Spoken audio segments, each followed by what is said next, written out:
have enabled an option that makes it so the mask does not come off during scene transitions. In the base, like, Nintendo 64 version of the game, the mask will always come off whenever you exit an area. I would prefer that not to happen because I keep forgetting about the bunny hood whenever I enter a new scene, and I'd prefer to just always have it on. Why wouldn't I? I'm me. If I'm gonna use Ship of Harkinian, I figure I may as well use some of the quality of life stuff as it comes up. Hello, Internet. Welcome back to another episode of The Legend of Zelda: Ocarina of Time. In the last episode, we cleared out Dodongo's Cavern and got told that our new destination should potentially be the peak of Death Mountain. We'll be climbing that mountain today, but first, there's something I forgot about. Remember a couple episodes ago when I said this? That is our 20th Gold Skulltula token. You know what that means? In the next video, we never did that. Heading into the House of Skulltula. This guy, I think, is already the guy who gave us the adult wallet. There is another guy on the other side of the room, and I'm watching you, Buster. Don't think you're slick because you can jump scare me unlike the other ones. You're not. The curse has been broken. Thank you. Here's a reward for you. The Stone of Agony. Suspiciously looking very much like a Nintendo 64 transfer pack. Or rumble pack, not transfer pack. If you equip a rumble pack, it will react to nearby secrets. As you can see in the corner of the screen, there's now just a very, very transparent rumble pack icon. That is Ship of Harkinian coming into effect. Normally, it will just rumble. However, since I can't use rumble with this particular adapter, I'm going to just have it chime and appear like that whenever there's a secret nearby. Like this, for example. I'm not going to be opening this one yet because there is a better time to do this. However, whenever you do see that, it's probably worth just placing a bomb. That's usually what that boils down to. Anyway, let's head to Death Mountain. On Death Mountain, we have bombs, which means we have a lot of stuff to blow up now, starting with this wall.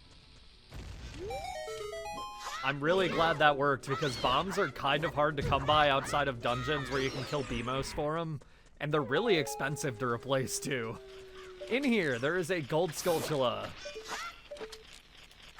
God, okay, off to a great start with aim so far today. 25th Gold Skulltula token. And this wall is climbable. It's not very obvious in the Nintendo 64 version because it's basically the exact same texture as these walls. The 3DS version makes that a lot more obvious. In my test playthrough, I thought it genuinely was not possible to get that Gold Skulltula yet because I didn't think to run into that wall to try and climb. So I thought we had to do something else much later first, and nope, we sure don't. We can get that now. We could head for Death Mountain's peak right now, however, there's some stuff to do in Goron City first that we're gonna be doing. Very good, me. Bombable wall here. Usually bombable walls will be pretty obvious like that. There are some that aren't, and we'll go over that when that becomes relevant. In here, purple rupee. Probably wait to get this until your wallet isn't full, but that's a pretty garbage secret. Again, rupees really just aren't that hard to come by in this game, so you're not missing out on much. Also, there is something here. My notes don't say to do anything, but I'm going to. Nothing. Okay, I guess we can't do anything with this yet. Good to know. It's not always bombs. It's just usually bombs. Bombs. They're bombs. First things first in Goron City, this wall. I'm gonna be honest, don't waste your bombs on this. Use bomb flowers. It's not very hard to get them in there. There is another bombable wall over here. But again, just bounce a bomb flower off the wall. Oh, another one, of course. You'd have to waste 4 of your own bombs for this if you're using bombs instead of bomb flowers. We could have done this much earlier. I just think it's better off doing it this way. Even if I'm gonna mess it up a couple times for the last one. I hope it's the last one. I don't actually remember how many bombable walls there are between me and what's over here.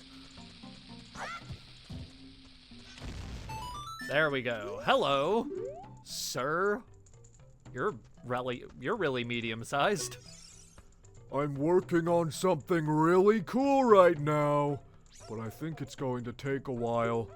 If you can wait 5 or 6 years, it should be ready, okay? That's all. Cool. On this same floor, this guy. I want to put a bomb in his path. Hopefully it goes off in time. Yes. Hello, sir. What do you have to say? I don't know what to say. Oh. Okay. Ow. That's not the text I remember him having when you do that. That's funny. He doesn't know what to say. We want to stop him specifically under this overpass where we can find this sign. If you can stop my wild rolling, you might get something great. Hot Rodder Goron. Well, here he comes.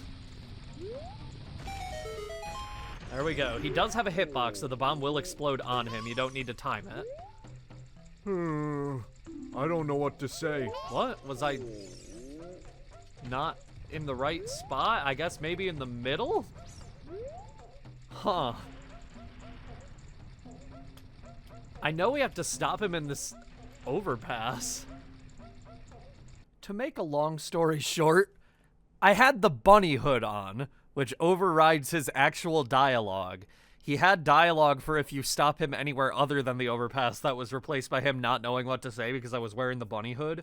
Then I went on to waste well over 20 bombs needing to go to the shop to buy more, which wasted a ton of rupees, only to keep trying before finally realizing I was wearing the bunny hood. That's literally 20 minutes of video that I'm cutting out. Good for you. You don't have to watch that. That was miserable to find out in real time, though. Give me thing. Oh, wait. It's because I was wearing the bunny hood. All right, I'll give you this in praise of your courage. So don't do this while wearing the bunny hood, because he won't give you your reward. I need to at least remember to take off the bunny hood if I'm going to use my powers this irresponsibly. Okay, well, yeah, we got a big bomb bag, so now we can carry 30 bombs, which, yeah, honestly, the big bomb bag is one of the most useful capacity upgrades in the game, just because bombs are so, like, weirdly difficult to come by. So, yeah. Next thing I want to do is head not here, because this just took us to the top level. There's somewhere else I'm gotta be looking for a minute. Up here. This room. We have 2 blocks with a cool insignia on them, but we can't actually do anything in here. There's just lava, which I've learned from personal experience, typically you don't want to jump in there. Yeah. Okay, remember to take out the bunny hood whenever I talk to people. Remember to take out the bunny hood whenever I talk to people. Remember to take out the bunny hood whenever I talk to people. Hello? Hi. I don't know what to say. This is horrible.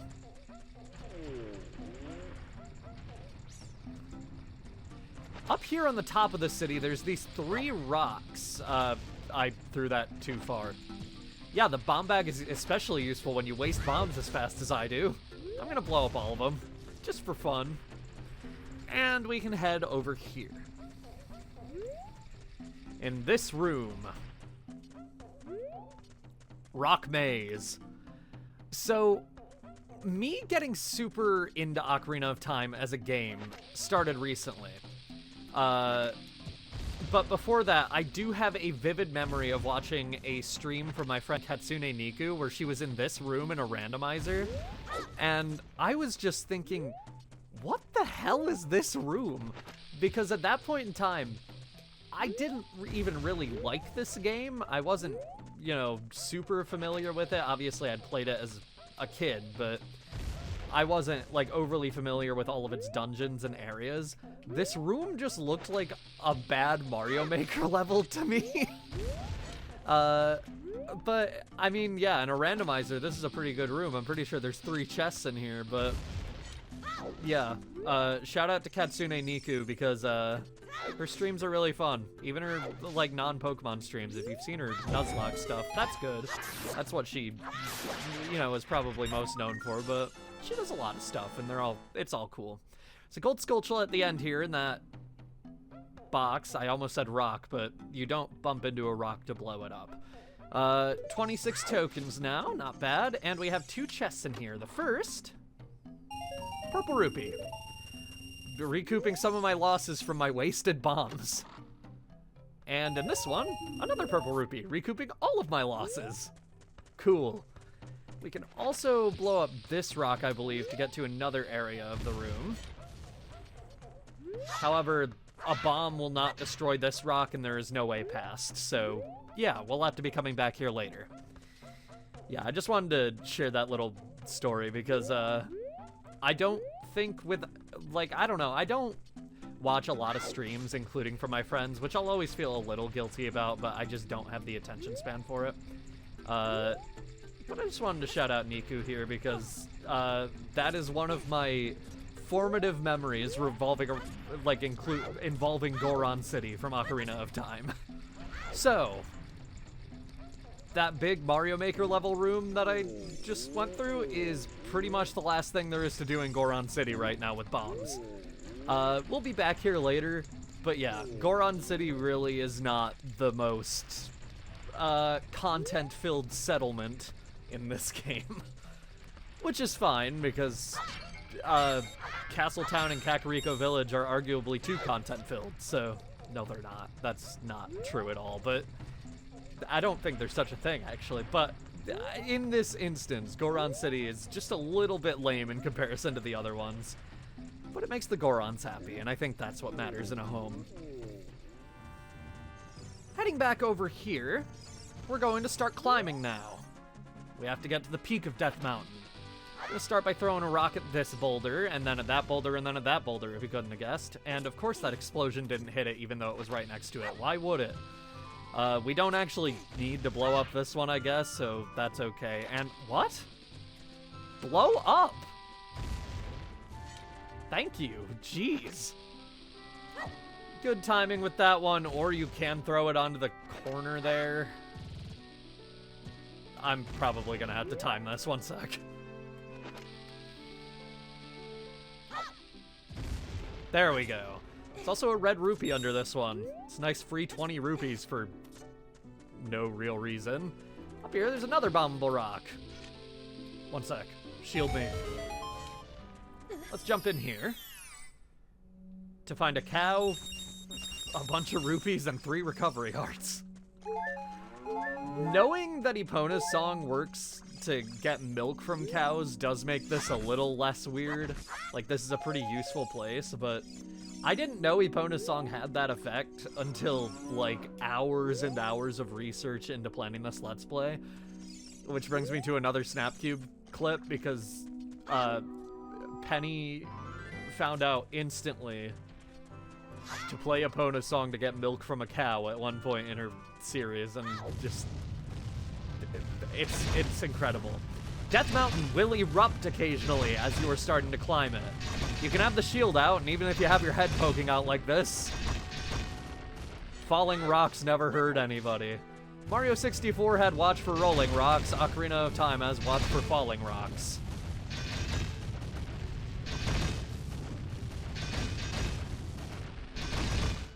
Another way you can do this is to just walk backwards. The rocks are always going to fall in front of Link, so they will never hit you as long as you are doing this. And you can easily make it to the end where you can no longer get hit by doing that. Pretty convenient. On this wall are a bunch of Skulltullas. Gonna want to shoot them before we start to climb. And when I say the 3DS version made that wall with the gold Skulltula earlier more obvious, This is what I mean. They added these little steps on it that are on this wall, too. So, yeah, you 3DS players get one more little quality of life thing. I know a couple people have been playing along with this Let's Play, and that's really nice. I always... Like, it's not as sweet a feeling when it's people replaying along as, like, when I convince people to play a game for the first time with a Let's Play. As a Let's Player, that is always the best feeling in the world, but knowing people are, like, excited enough to play along is also always really nice, and, yeah. I hope that happens more for future Let's Plays as well, because I don't know. It's just a nice feeling to get. That's just a little selfish part of me that thinks, oh, that makes it worth it. Hello, Kepora Gebora. How are you? You've done well to come all the way up here, Link. You've even remembered my voice the first time this time. This is the summit of the sacred Death Mountain. Hoot! It is said that the clouds surrounding this peak reflect the condition of Death Mountain. Can you stop turning around like that? When they look normal, it is at peace. Climbing all the way up here just proves how smart you are. Now I want to see you make another smart move. The Great Fairy lives on this mountaintop, and she will give you a new skill. She's the leader of the fairies, you know. Woo! I will perch here and wait for you. When you're ready to go back down, I can help you. Now get going. So, we can bomb this obviously bombable wall, and checking my notes, because I fell behind at some point. We're not going to be doing that yet. We're going to be heading in here. This is the Death Mountain Crater. Link, it's so hot in here. We can't stay here for long. We sure can't. We have a minute in here before Link combusts. However, we can get our 27th Gold Skulltula token, and then back out to reset the timer. Now, coming back in here, if we go over to the ledge, we will see a Triforce platform. We want to line ourselves up with it and go to the cliff. Link will automatically grab onto this little walkable area. It's very hot in here, but hey, Link can handle it for now. We don't have long, but in the time that we do have, it is more than possible to get over here to get our 11th piece of heart. And now, we're gonna jump into the lava. It's better than burning alive in here. And somehow that resets our timer. Now that we're up here, again, we'll finally bomb this wall.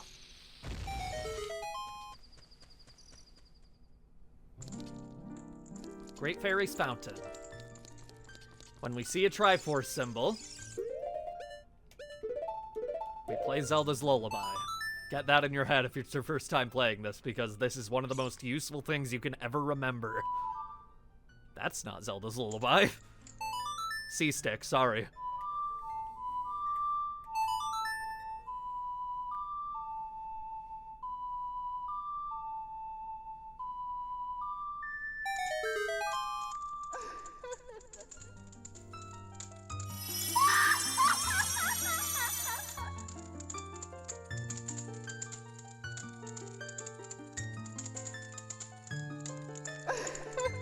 Welcome, Link. I am the Great Fairy of Power. I'm going to grant you a sword technique. Receive it now.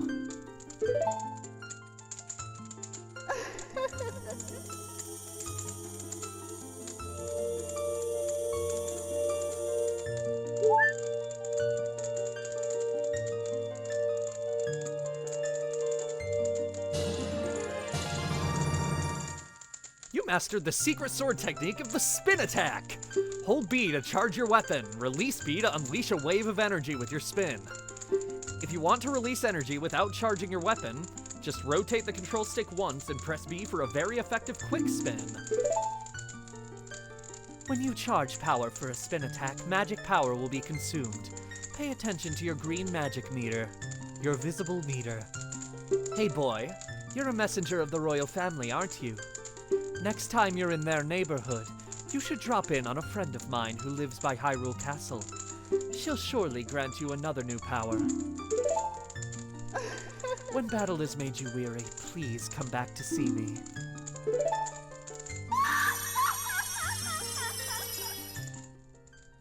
Great fairies are terrifying. I don't know. It's just weird. But at the same time, I've said before, that weirdness and, like, occasional darkness, those are two ingredients that I think are crucial to making an interesting Zelda game, so I don't know. I don't mind it. It's just a little odd. Up here now.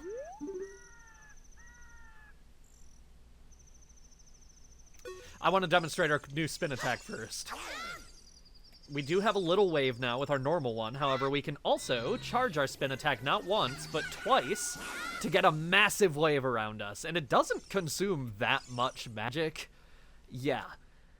This is really good whenever you're getting ganged up on. Magic attacks are better than you might think in this game. So, yeah. And whenever we're in the area, as she said, we can come back here and play Zelda's Lullaby to get a full heal. You said you'd help me. I don't want to deal with Skulltulas while above them. Hoot hoot! Well, it looks like you've grown up a little from the Great Fairy's power, but you still don't really look like the hero who will save Hyrule. At least not yet. If you are going back down the mountain, I can lend you a wing. Come here and grab my talons, and hold on tight. Hoo-hoot! Get under his shadow, and he will fly you down.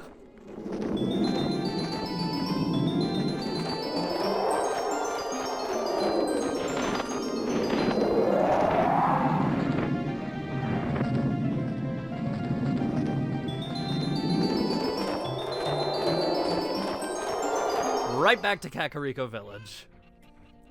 We are now on top of Impa's house, I believe. That's the one with the cow in it, I think. And there is this little overhang in here that we can now jump down onto. If you miss this overhang, don't worry. There's an easy way back up.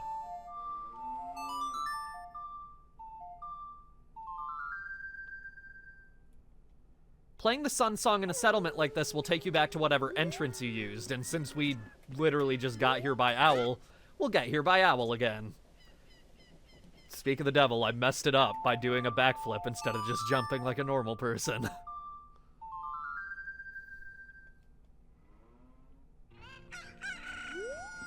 That's okay. This place is better with music anyway. Now we can head in here. Locked away forever. But we do get our 12th heart piece, meaning another full heart container. Not bad. And that's all for today.